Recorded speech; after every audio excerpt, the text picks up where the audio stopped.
English has become a universal language spoken by millions of people around the world. Whether you are looking to improve your career prospects, study abroad, or simply communicate more effectively with others, learning English can open up a world of opportunities. In this video, we will share some valuable tips to help you learn English and achieve your language learning goals.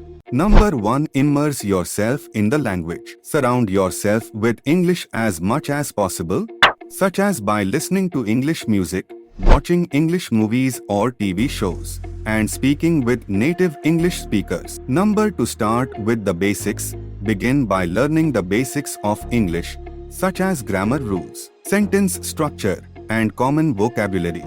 Number 3. Practice regularly. Practice speaking, reading, writing, and listening to English regularly to improve your language skills. Number 4. Set realistic goals. Set achievable goals for yourself, such as learning a certain number of new words or practicing speaking for a specific amount of time each day. Number 5. Use a variety of resources.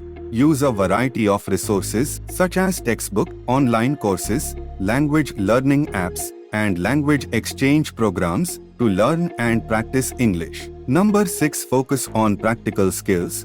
Focus on practical skills such as speaking and listening that will help you communicate effectively in real-life situations. Number 7. Learn from mistakes. Don't be afraid to make mistakes, as they are a natural part of the learning process. Learn from your mistakes and use them to improve your language skills. Learning English takes time and practice. By using these tips and staying consistent, you can improve your English language skills and achieve your language learning goals. Thank you for giving your valuable time. Don't forget to subscribe our channel for more educational content.